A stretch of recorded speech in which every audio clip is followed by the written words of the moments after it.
আজকে বিশাল একটা ভূমিকম্প অনুভূত হলো। কোরআনের আলোকে জানতে চাই যে কি ধরনের অপরাধে লিপ্ত হলে এই ধরনের আযাব দেন আল্লাহ রাব্বুল আলামিন। প্রথম কথা হলো যে ভূমিকম্প বা কোনো ডিজাস্টার হলে, কোনো দুর্যোগ, প্রাকৃতিক কোনো দুর্যোগ হলেই যে সেটা আল্লাহর আযাব হিসাবেই সবসময় আমাকে ট্রিট করতে হবে, ধরতে হবে, এটা জরুরি বা আবশ্যক না।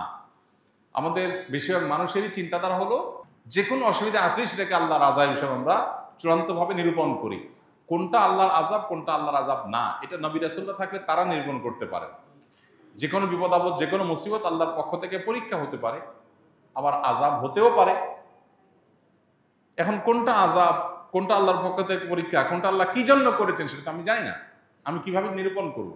একজন মানুষের জীবনে বিপদ এসেছে, কোন একটা বিপদ এসেছে, হতে পারে তার এই বিপদটা তার মর্যাদা বৃদ্ধি করবার কারণ, হতে পারে তার এই বিপদটা পরীক্ষা স্বরূপ, হতে পারে তার এই বিপদটা তার কোনো পাপের ফসল।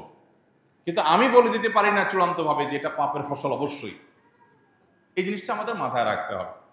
অনেক সময় দেখা যায় সমাজে একজন মানুষ বিপদে পড়ছে, তখন আমরা ধরে নিই যে নিশ্চয়ই কোনো খারাপ কাজ করছে, নাহলে বিপদ হলো কেন। অথচ খারাপ কাজ করলেই শুধু কি হয় না, বিপদ হয় না। এই জন্য এটা একটা মৌলিক বিষয় আমাদের মাথায় রাখতে হবে। দ্বিতীয় কথা হলো, ভূমিকম্প পৃথিবীর সেই প্রাচীন কাল থেকে, শুরু থেকেই নানা সময় হয়েছে। কোরআনে কারিমে একটা সূরা আছে, সূরা জিলজাল, নাম হলো ভূমিকম্প। সূরার নামই হলো ভূমিকম্প। সৃষ্টি জগৎ যে ধ্বংস হয়ে যাবে মহাপ্রলয়ের মাধ্যমে, যেটাকে কোরআনে বিভিন্ন জায়গায় আস-সাআহ বলা হয়েছে, সেই মহাপ্রলয় বা বিশেষ মুহূর্ত, যেটা সৃষ্টি জগতের ধ্বংসের মুহূর্ত, সেই মুহূর্ত শুরু হবে যে সমস্ত বিষয় দিয়ে, এর মধ্যে একটা হলো ভূমিকম্প। কিয়ামতের বড় যে 10টি আলামত আছে, এর মধ্যে একটা আইটেম হলো ভূমিধস। একটা পূর্বে একটা পশ্চিমে মহা বড় ধরনের ভূমিধস হবে।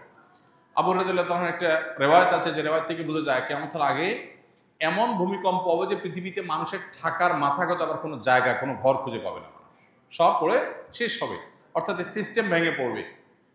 তো ভূমিকম্পের বিভিন্ন রূপ আছে, তবে কিয়ামতের কাছাকাছি সময়ে হাদিসে আসছে ওয়াতাকফিরুজ জিলজাল, ভূমিকম্পের পরিমাণ কিয়ামতের কাছাকাছি আসলে পরিমাণে বাড়বে, মাত্রা বাড়বে। এর বৈজ্ঞানিক বিভিন্ন ব্যাখ্যা আছে, কেন হয়, কি জন্য হয়। এই ব্যাখ্যারও গোড়ার ব্যাখ্যা বা এই ব্যাখ্যারও পেছনের কথা হলো যে আল্লাহ রাব্বুল আলামিনের ফায়সালা এটি হবে। যেমন এই যে অনেক বেশি ভূমিকম্পের পরিমাণ বেড়ে যাবে, এটা রাসূল সাল্লাল্লাহু আলাইহি ওয়াসাল্লাম বলেছেন ১৫০০ বছর আগে। তখন তো পৃথিবীতে এত ভূমিকম্প ছিল না। এখন আস্তে আস্তে দিন দিন যে বাড়ছে, ওনার কথা তো খাটছেই। এখন হয়তো অনেক বৈজ্ঞানিক গবেষণা, বৈজ্ঞানিক অনেক সূত্র আমরা আবিষ্কার করতেছি। হ্যাঁ, প্লেটের পরিবর্তনের কারণে, এটা সেটার কারণে আমরা বলতে পারছি যে ভূমিকম্প হচ্ছে। কিন্তু নবী সাল্লাল্লাহু আলাইহি ওয়াসাল্লাম যখন বলেছেন, তার কাছে কোনো বৈজ্ঞানিক গবেষণার কোনো ফলাফল ছিল না, কিন্তু সেটা খাটছে অক্ষরে অক্ষরে। তাহলে বোঝা গেল যে বৈজ্ঞানিক ব্যাখ্যা, গবেষণা থাকতে পারে, সেগুলো সত্য হোক, কোনো অসুবিধা নেই, সত্য হতে পারে, সত্য। এরপরও এর চেয়ে মহাসত্য হলো এটা আল্লাহর ফয়সালা, এটা আল্লাহর ফয়সালা, এবং সেজন্য হচ্ছে। বৈজ্ঞানিক যোগ বিয়োগ ব্যর্থ হয়ে যেতে পারে, ভুল প্রমাণ হয়ে যেতে পারে, আল্লাহর ফয়সালা ভুল হওয়ার কোনো সুযোগ নাই। এই জন্যই তো দেখা যায়, এই যে কোভিড-19 সময় আমরা দেখেছি অনেকে পরিপূর্ণ নিরাপদ জায়গায় ছিলেন, আবার কোভিডে আক্রান্ত হয়ে গেছে। আরেকজন সারাক্ষণ কোভিডের রোগীর কাছে ছিলেন, তার কিছুই হয় নাই। তাহলে বৈজ্ঞানিক যুক্তিতে একজন লোক সেফ ছিল, সে তো ভালো থাকার কথা, কিন্তু ভালো থাকে না, তাই না? এই জন্য আল্লাহ রাব্বুল আলামিন কি চাচ্ছেন সেটাই বড় জিনিস। আমরা বিভিন্ন কারণ আবিষ্কার করতে পারি, ডেফিনেটলি সে কারণ আবিষ্কার করব, সতর্ক থাকবো, বোঝার চেষ্টা করব, এগুলো কোন সাথে কোন হাদিসের কন্ট্রাডিক্টরি নেই। কিন্তু বিশ্বাসের জায়গা হবে সেটাই যেটা আল্লাহ তাআলা ফয়সালা করে রেখেছেন। এই জন্য ভূমিকম্পের এই সমস্ত পরিস্থিতিগুলো আল্লাহ তাআলার আয়াত, আল্লাহর নিদর্শন সমূহ বলতে পারি। আল্লাহ তাআলা কোরআনে কারিমে বলেছেন যে আল্লাহ তাআলা যে নিদর্শন নাজিল করেন, সেই নিদর্শনটা মানুষকে সতর্ক করবার জন্য নাজিল করেন। অতএব আমাদেরকে সতর্ক হতে হবে, এবং এই সমস্ত ভূমিকম্প আমাদেরকে সতর্ক করে যে আমরা যে কোনো মুহূর্তে দুনিয়া থেকে চলে যেতে পারি। বিধায় আমাকে প্রস্তুত থাকতে হবে সবসময়। তওবা, ইস্তেগফার, আল্লাহর দিকে রুজু হওয়ার জন্য কোনো অপেক্ষা নয়। এখনই এই মুহূর্তে আমার তওবা করে ফেলতে হবে, হতে পারে এর পরের মুহূর্তে আমি আর সুযোগ পাবো না। দুনিয়াটা যে খুবই ক্ষণস্থায়ী, এটাকে আমরা যতটা পার্মানেন্ট মনে করি, যেভাবে এটার জন্য আমাদের প্রিপারেশন থাকে, তাতে মনে হচ্ছে অনন্তকাল থাকবো, সেটা যে ভুল। এটা আল্লাহ তাআলা এই সমস্ত ঘটনার মধ্য দিয়ে আমাদেরকে বারবার করে বার্তা দেন, স্মরণ করান। নবী রাসূলরা এসে যে কাজটি করাতেন, স্মরণ করাতেন সেটি। অতএব আল্লাহ তাআলা আমাদেরকে এগুলো থেকে শিক্ষা গ্রহণ করবার তৌফিক দান করুন। গুনাহ করলে অন্তরে দাগ পড়ে, কথাটি কতটুকু সত্য? যদি সত্যি পড়ে থাকে তাহলে কেন পড়ে এবং এই দাগ কাটানোর উপায় কি? উত্তর হলো, গুনাহ করার ফলে অন্তরে দাগ পড়ে এই মর্মে সম্পূর্ণ পরিষ্কার একটি বিশুদ্ধ হাদিস আছে। নবী সাল্লাল্লাহু আলাইহি সাল্লাম বলেছেন, বান্দা যখন কোনো গুনাহ করে তার অন্তরে নোক্তাতুন সাউদা বা কালো একটি দাগ পড়ে। গুনাহ যদি বড় হয় দাগ হয়তো বড় হয়, গুনাহ ছোট হলে দাগটা ছোট হয়। তো এইভাবে অন্তরে যখন দাগ পড়ে, মানুষের অন্তরটা হলো আয়নার মতো। অন্তর দিয়ে মানুষ অনুধাবন করে, ভালো মন্দ পরখ করে, বুঝে। তো গুনাহের ফলে একটা দাগ পড়ে, আরেকটা গুনাহ পরে আরেকটা দাগ পড়ে, এইভাবে গুনাহ করতে করতে অন্তরের উপর আস্তে আস্তে দাগ পড়ে, সেটা মলিন হয়ে যায়, অন্ধকার হয়ে যায়। আর এর ফলে কি হয়?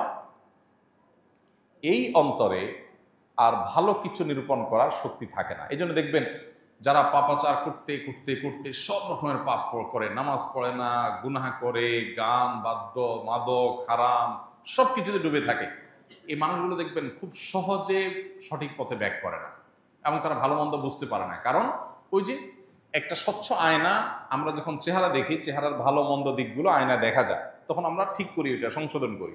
কিন্তু যদি আয়নাটাই সব দাগে ভরা থাকে, তাহলে ওই আয়নাতে আমার সমস্যা ধরা পড়বে না। ঠিক একইভাবে গুনাহ করতে করতে মানুষের অন্তর যখন কালো হয়ে যায়, তখন সে অন্তর দিয়ে ভালো আর মন্দ পথ সে বের করতে পারে না। ওইটা ওই ময়লা আয়নার মতো, ভালো মন্দ বোঝা যায় না ওইটা দিয়া, তার অন্তর দিয়ে ভালো মন্দ বোঝা যায় না এবং তার অন্তরে মোহর পড়ে যাওয়ার মতো অবস্থা তৈরি হয়। এখন প্রশ্ন হলো, এই অন্তরের কালো দাগ দূর করবার উপায় কি? উত্তর হলো, এই অন্তরের কালো দাগ দূর করবার উপায় হলো তওবা। এর উপায় কি? তওবা। বান্দা যখন কোনো গুনাহ করে, দাগ পড়ে, এই দাগ মোছার উপায়টা কি? ডিলেট করার উপায়টা কি? এটা ডিলেট করার জন্য রিমুভার হলো তওবা। বান্দা যখন খাঁটি অন্তরে লজ্জিত অনুতপ্ত হয়ে নিজেকে ভৎসনা করে আর এই গুনাহ এই পাপ সে আর করবে না এই মর্মে সংকল্প করে, তখন তার অন্তরের দাগটা আল্লাহ মুছে দেন। আত্তাইবু মিনাজ যামবি কামাল্লা যামবালা।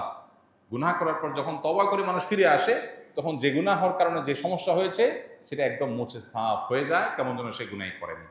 এই জন্য তওবাটা আমাদেরকে নিয়মিত করতে হবে এবং তওবা অব্যাহত রাখলে ইনশাআল্লাহ অন্তরটা পরিষ্কার হবে। আল্লাহ তাআলা কিয়ামতের ময়দানে জিজ্ঞাসা করবেন, অন্তরটাকে আমরা পরিচ্ছন্ন আনতে পারলাম কিনা।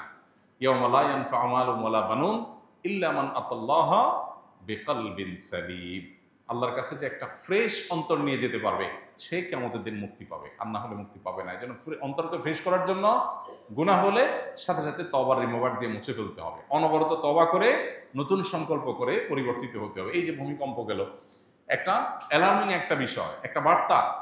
আমি এখনই শেষ হয়ে যেতে পারতাম, বাট আল্লাহ আমাকে সুযোগ দিয়েছেন, তাহলে আমি তওবা করি যে আল্লাহ আমি আর আপনার অবাধ্য হব না, নাফরমানি যাব না, হারামে যাব না। এই যে নতুন সংকল্প করলাম, সেটাকে টিকে রাখার জন্য সংগ্রাম করলাম, এটাই তওবা। এর মধ্য দিয়ে অন্তরে আগে যে গুনাহ হয়েছে সেটা পরিষ্কার।